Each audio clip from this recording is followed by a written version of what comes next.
I'd always prided myself on being the kind of husband who noticed the small things. Emma used to tease me about it when we first started dating. "How do you even see that?" she'd ask with a laugh, pointing to some trivial detail I'd picked up on. But lately, it felt like I wasn't seeing enough. Or maybe I was just choosing to ignore what was right in front of me. It started with little changes, subtle, almost imperceptible. Emma began spending more time on her phone, her face illuminated by the glow of the screen late at night. When I asked who she was texting, she'd shrug and say, "Just an old friend." I wanted to believe her. God, I wanted to believe her. Our life together wasn't perfect, but it was ours. We'd built a home, a family, a routine that worked for us. I loved Emma, and I knew she loved me. But somewhere along the way, the spark we once had dimmed. I'd catch her staring out the window, her eyes distant, as if she was someplace else entirely. One night, after the kids had gone to bed, I asked her if she was happy. She hesitated, her hands fidgeting with the edge of her sweater. "Of course I am," she said, smiling too quickly, but her eyes didn't meet mine. It wasn't until I found the business card that the unease I'd been suppressing finally bubbled to the surface. I was clearing out the junk drawer in the kitchen when I saw it. Eric Monroe, financial consultant. The name meant nothing to me, but the way it was tucked away, hidden under receipts and old coupons, felt significant. I brought it up casually that evening. "Who's Eric Monroe?" I asked, holding up the card. Emma's reaction was subtle, but I caught it. A quick flicker of her eyes, the slight tightening of her jaw. "Oh, just someone I ran into," she said lightly. "We knew each other years ago." Years ago. The words sat heavy in my chest. I wanted to press her, to ask why she hadn't mentioned him before. But I didn't. Instead, I nodded, tucking the card back into the drawer. After that, things felt different. I noticed how often Emma went out in the afternoons, always with vague explanations. "Just running errands," she'd say, or "meeting a friend for coffee." I told myself it was nothing, that I was being paranoid. But the doubt lingered, gnawing at the edges of my mind. One afternoon, while she was out, I checked her phone. I hated myself for it, for crossing that line. But the curiosity, the need to know, was too strong to ignore. Her messages were clean, no sign of anything unusual. But there was a number with no name attached, and the messages had been deleted. My stomach twisted. Who was she hiding? The first real crack came one Saturday morning. We were at the breakfast table, the kids chattering about their weekend plans. Emma was scrolling through her phone, her lips curving into a faint smile. It was the kind of smile she used to save for me. "Who's that from?" I asked, keeping my tone light. She glanced up, startled. "Oh, just a funny meme from Sarah," she said quickly, setting the phone down. But I didn't miss the way she angled it away from me, as if shielding the screen. I let it go, but the seed of doubt had been planted. Every laugh, every lingering glance at her phone, became evidence in a case I couldn't prove. I started watching her more closely, looking for signs, waiting for the moment when my suspicions would either be confirmed or put to rest. That moment came a few weeks later. Emma had told me she was meeting a friend for lunch. The kids were at a sleepover, and I had the house to myself. I should have used the time to relax, but I couldn't shake the feeling that something wasn't right. On a whim, I decided to drive to the cafe where she said she'd be. When I pulled into the parking lot, I saw her immediately. She was sitting by the window, her hands wrapped around a coffee cup. Across from her sat a man, tall, with graying hair and an easy smile.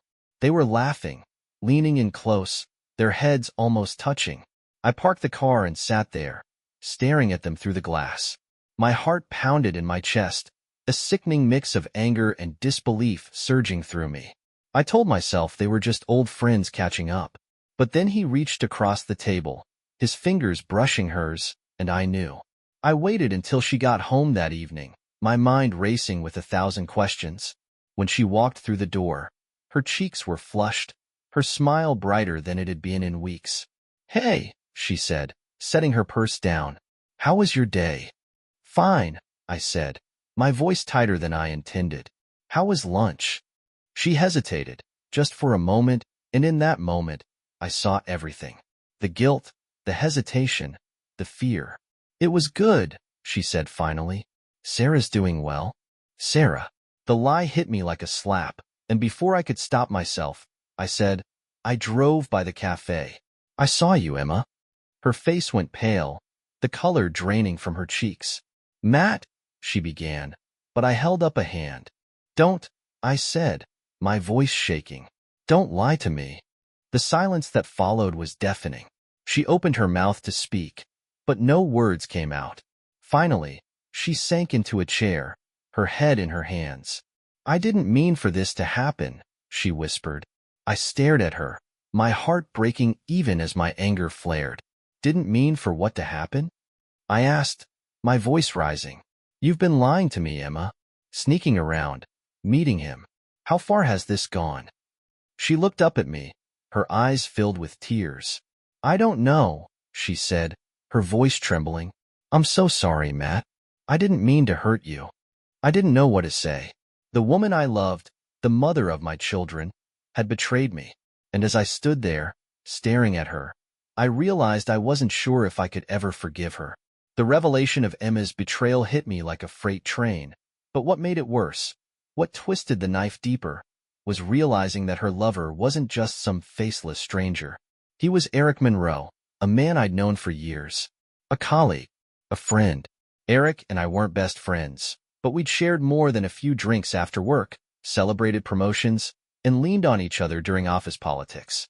I'd even invited him into my home a handful of times for barbecues and holiday gatherings.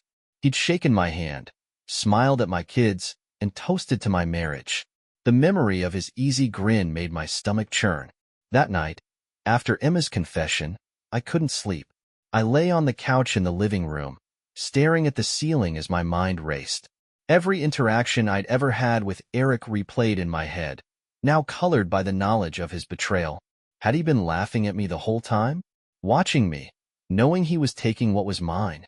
Emma stayed in the bedroom, her silence as loud as my anger. The house felt suffocating, every corner haunted by the life I thought we had. I heard the kids stirring upstairs, Dylan's soft murmurs as he dreamed, the faint creak of Ella's bed as she rolled over, and my chest tightened. How could I explain this to them? How could I look them in the eye, knowing their mother had torn our family apart? The next morning, Emma emerged from the bedroom, her face pale and drawn. She tried to speak, but I held up a hand. Not now, I said, my voice flat. The kids will be up soon. We fell into an uneasy routine, pretending everything was fine for Dylan and Ella's sake. But the cracks in our facade were impossible to hide. Dylan, always perceptive, started asking questions. Are you and Mom okay? He asked one evening as I helped him with his homework. We're fine, I lied, forcing a smile. Just a little stressed. He didn't look convinced, but he didn't press. Ella, on the other hand, seemed oblivious to the tension. At 6 years old, her world was still small, filled with crayons, dolls, and bedtime stories. I envied her innocence, even as I dreaded the day it would be shattered. At work, avoiding Eric became impossible. Every time I saw him in the hallway or the break room, my blood boiled. He had the audacity to act like nothing had happened, flashing his usual smile and making small talk. I wanted to confront him, to demand answers, but I didn't trust myself to keep my composure. So I stayed silent, the anger simmering beneath the surface. One afternoon, as I was leaving a meeting, he approached me. Matt, can we talk? He asked, his tone cautious. I stared at him, my fists clenching at my sides. Talk? I repeated, my voice low and cold. You mean like friends? Like the friends we were while you were sleeping with my wife? He flinched, his face paling. I didn't mean for it to happen, he said, his voice barely above a whisper. I'm sorry. Sorry doesn't fix this, I snapped. Stay the hell away from me. And stay away from my family. At home, the tension between Emma and me grew unbearable. Every interaction felt like a minefield, each word a potential explosion. She tried to explain herself, to justify her actions, but I couldn't bring myself to listen. It wasn't about you, she said one night, her voice trembling. It was about me. I felt lost, like I wasn't myself anymore. And Eric, he made me feel alive again. Alive? I echoed, my voice rising. You want to feel alive? Try being a single mother. See how alive that makes you feel. Her face crumpled, tears streaming down her cheeks. I'm sorry, she sobbed. I know I've hurt you. I know I've destroyed everything. But I love you, Matt. I love our family. Do you? I asked, my voice breaking. Because from where I'm standing, it doesn't look like it. The breaking point came during Dylan's soccer game. Emma and I sat on opposite sides of the field, our strained dynamic painfully obvious to anyone paying attention. Eric was there too, his son on the opposing team. I caught him glancing in our direction, his expression unreadable. When the game ended, Dylan ran over, his face bright with excitement. Did you see my goal, Dad? He asked, his grin wide. I did, buddy, I said, ruffling his hair. You were amazing. Emma walked over, her smile forced. Great job, sweetheart, she said, hugging him tightly. I couldn't take it anymore. Watching her play the role of the perfect mother, knowing what she'd done, made my stomach churn. Without a word, I turned and walked to the car, leaving her to follow with the kids. That night, after the kids were asleep, I confronted her. This can't go on, I said, my voice heavy with exhaustion. We can't keep pretending everything is fine. What do you want me to do, Matt? She asked, her voice breaking. I'm trying to fix this. I don't know if it can be fixed, I said, the words cutting me as much as they cut her. You've broken something that can't be put back together. Over the next few weeks, we started discussing the logistics of separation. The conversations were painful, each one a reminder of what we were losing. But as much as it hurt, it also felt like a relief. The weight of the lies, the anger, the betrayal, it was too much to bear. For the kids' sake, we agreed to keep things civil. Dylan and Ella didn't need to see the worst of us, even if we were falling apart behind closed doors. We sat them down one evening, explaining as gently as we could that things were going to change. Dylan's face was a mix of confusion and anger. Is this my fault? He asked, his voice shaking. No, sweetheart, Emma said quickly, her voice thick with emotion. This isn't your fault. It's not anyone's fault. Ella clung to me, her small arms wrapped around my neck. But you'll still see me, right, Daddy? She asked, her voice muffled against my shoulder. Of course, sweetheart, I said, my throat tight. I'll always be here for you. The weeks following our decision to separate were a blur of logistical nightmares and emotional exhaustion. Emma and I tiptoed around each other, our once comfortable home now a battleground of unspoken words and raw tension. The kids were adjusting as best as they could, but Dylan's silences grew heavier, and Ella's endless questions about why cut deeper every time. One evening, after tucking Ella into bed, I found Dylan sitting on the edge of his, staring at the floor. You okay, buddy? I asked, sitting down beside him. He looked up at me, his jaw tight. Why can't you just forgive her? He asked, his voice sharp and accusing. His words caught me off guard, the bluntness of his tone hitting me like a slap. It's not that simple, I said, struggling to find the right words. What happened between your mom and me? It's complicated. Complicated? He scoffed, his voice rising. You're breaking up our family because it's complicated? The anger in his voice was a mirror of my own, and for a moment, I didn't know how to respond. Dylan, I began, but he cut me off. I saw them, you know, he said, his voice cracking. Mom and him. I saw them together before you did. His confession sent a jolt through me, the air seeming to leave the room. What are you talking about? I asked, my voice low and strained. It was after practice one day, he said, staring at his hands. I forgot my water bottle and went back inside. They were in the parking lot. She hugged him, and they kissed. The words hit me like a punch to the gut. Dylan had known. He'd carried this secret, this burden, while I'd been oblivious. Why didn't you tell me? I asked, my voice trembling.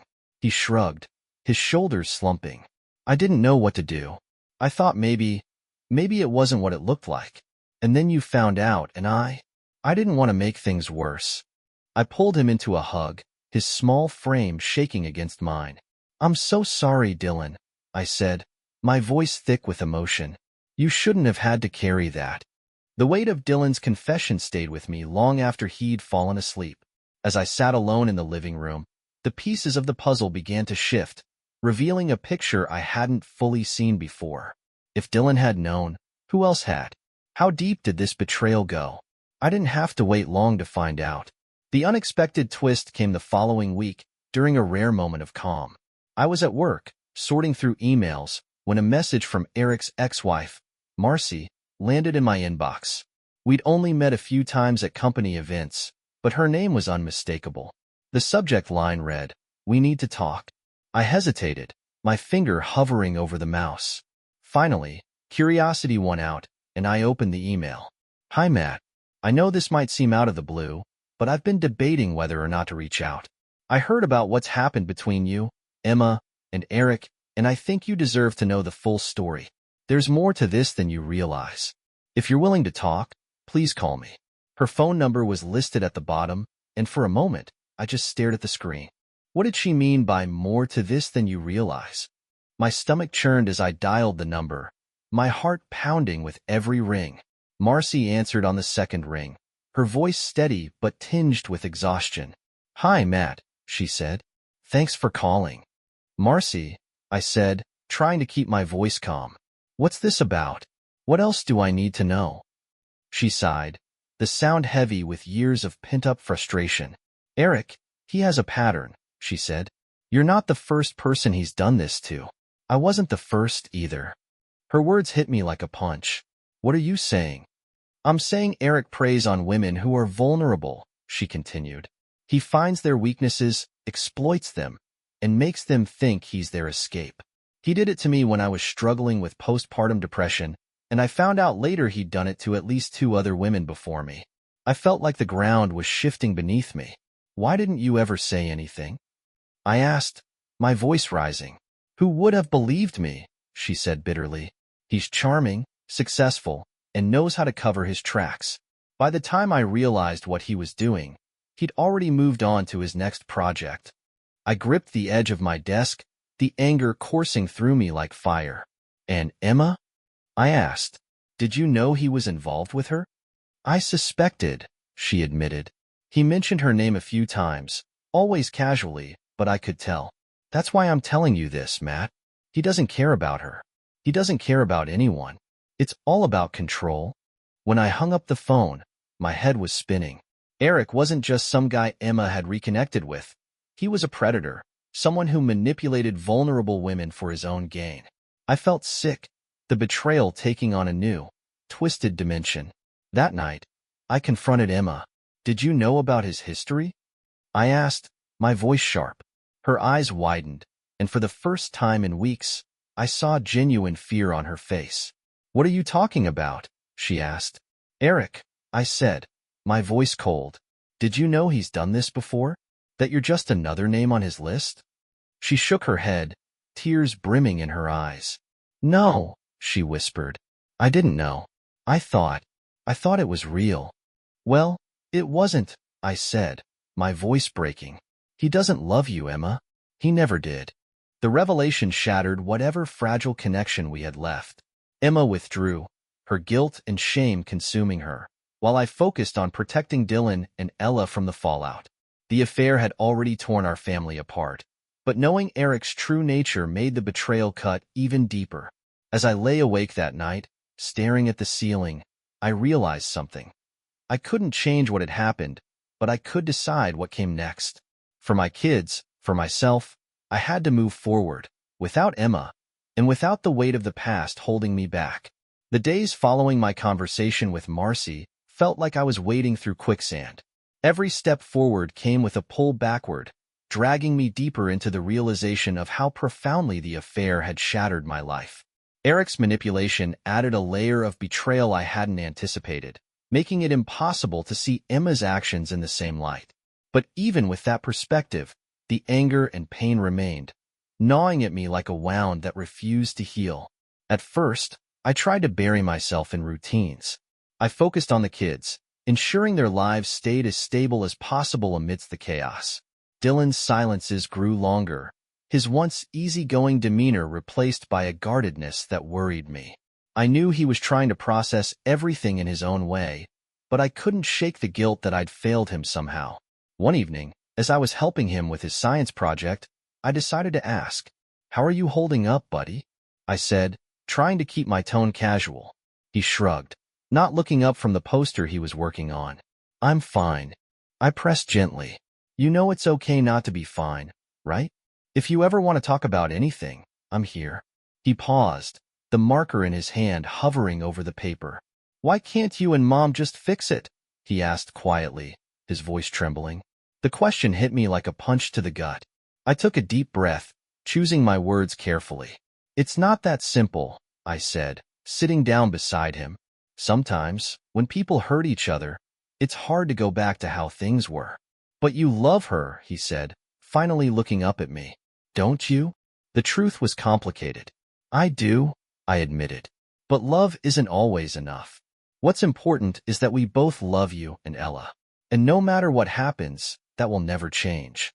Ella, on the other hand, seemed blissfully unaware of the full extent of what was happening. She still asked when I was coming home, her innocent questions twisting the knife deeper every time. "Can't you just say you're sorry and make it better?" she asked one night as I tucked her into bed. I kissed her forehead, brushing her hair back. "Sometimes grown-ups make mistakes that are hard to fix," I said softly. "But no matter what, I'll always be here for you." She nodded, her small hand gripping mine. "Promise?" "Promise," I said, my voice breaking as I linked my pinky with hers. Emma, to her credit, was trying.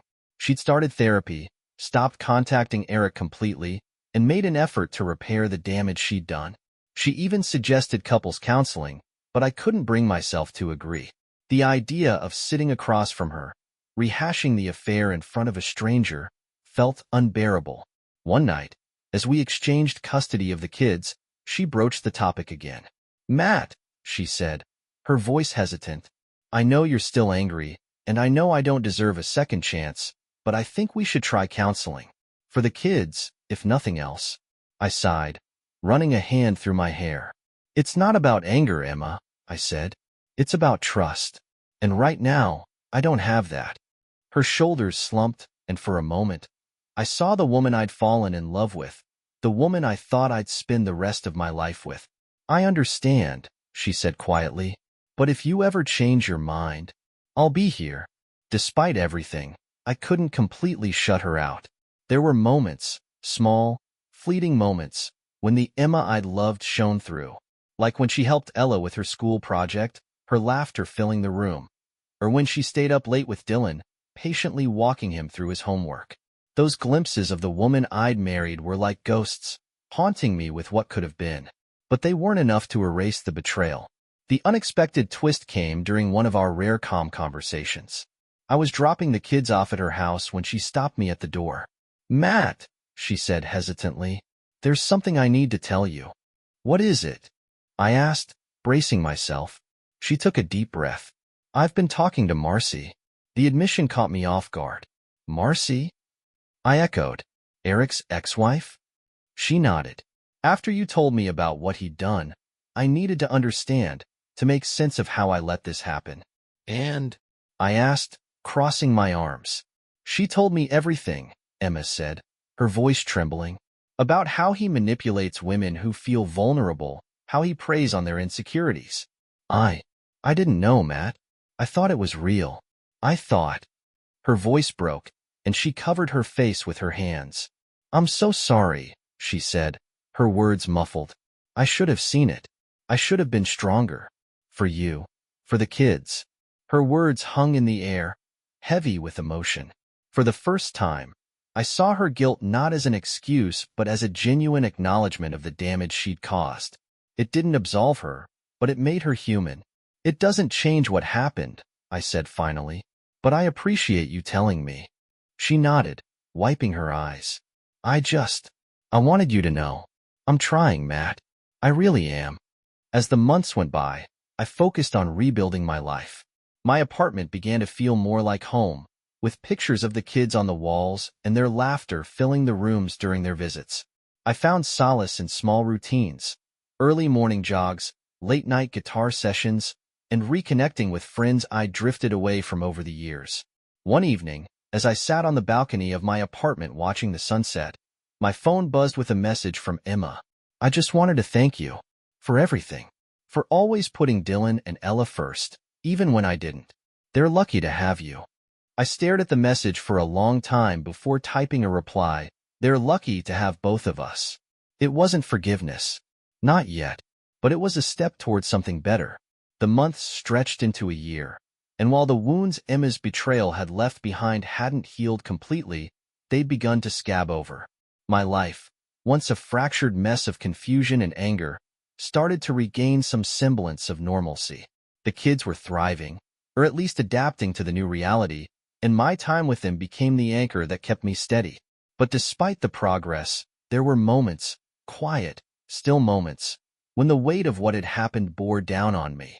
I'd catch Dylan staring out the window, his jaw tight as he thought about things he didn't want to share. Or I'd hear Ella giggling on the phone with Emma, her laughter echoing in my empty apartment, and wonder if I'd ever truly feel whole again. Emma and I had settled into a strange kind of rhythm. Our conversations were civil, even cordial at times, but there was a distance between us that hadn't existed before.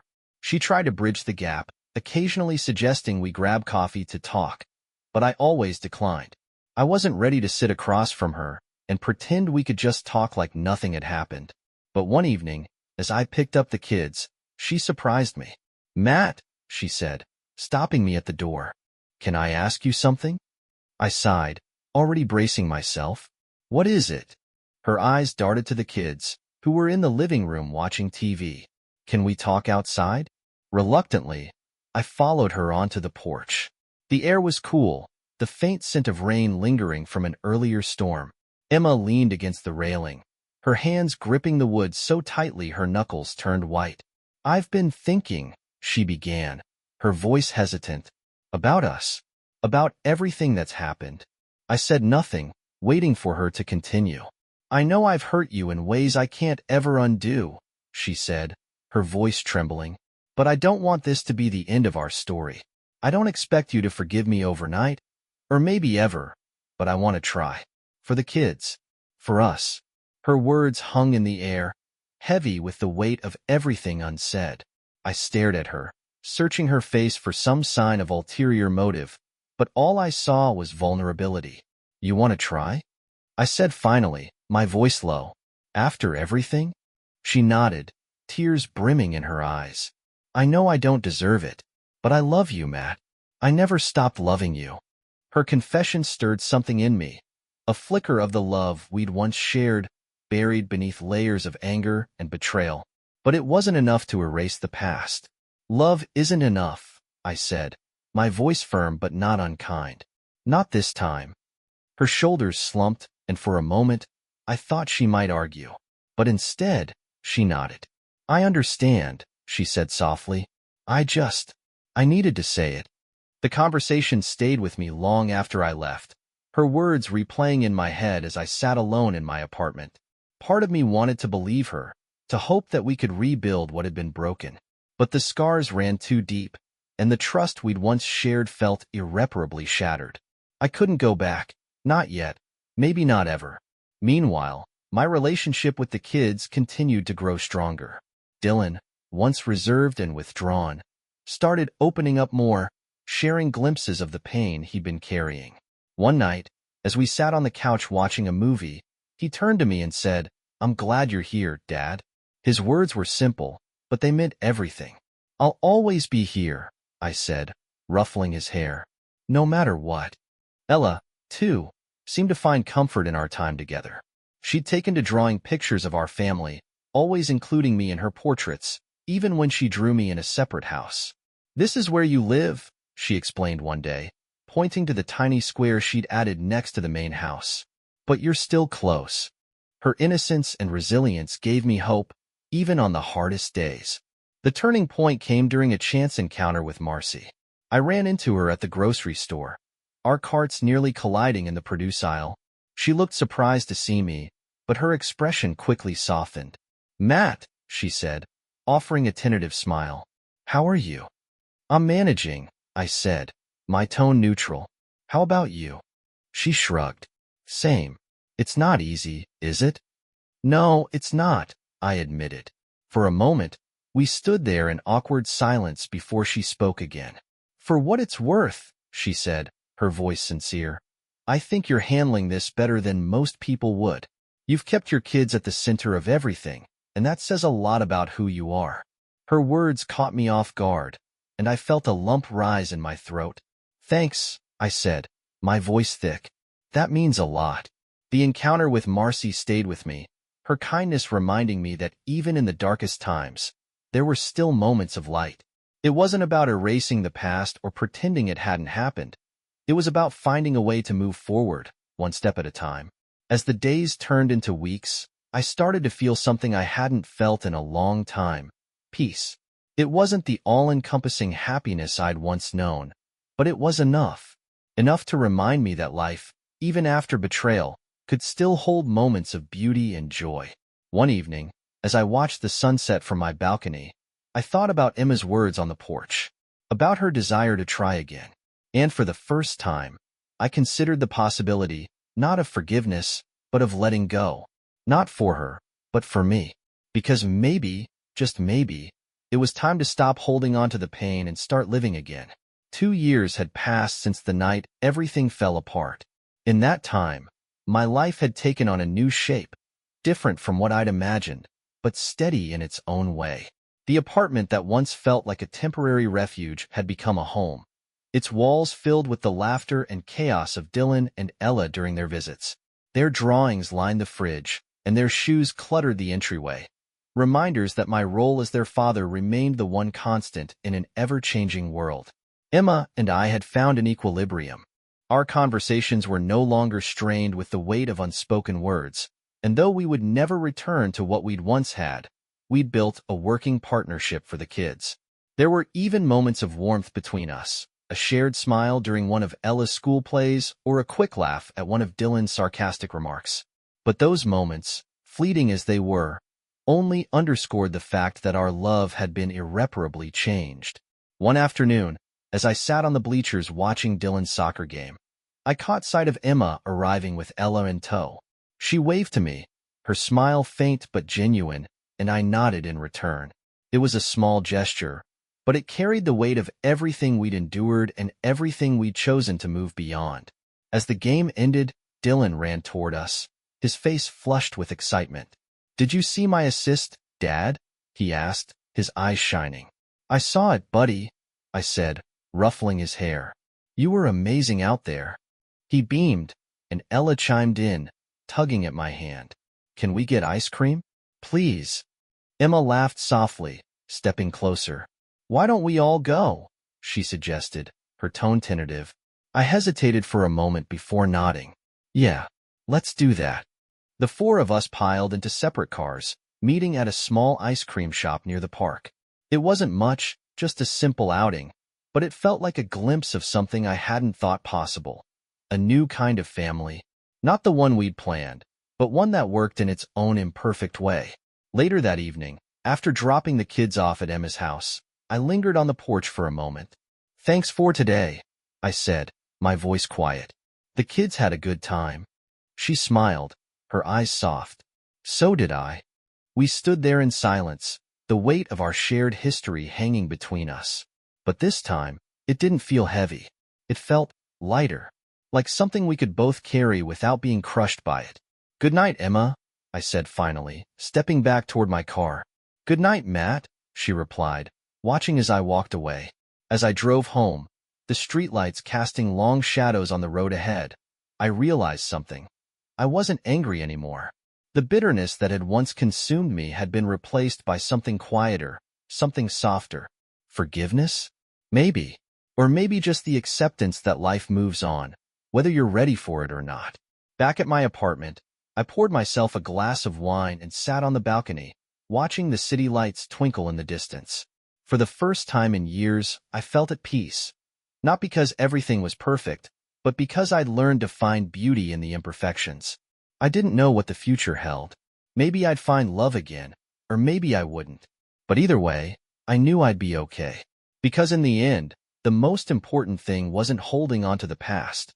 It was making space for what came next.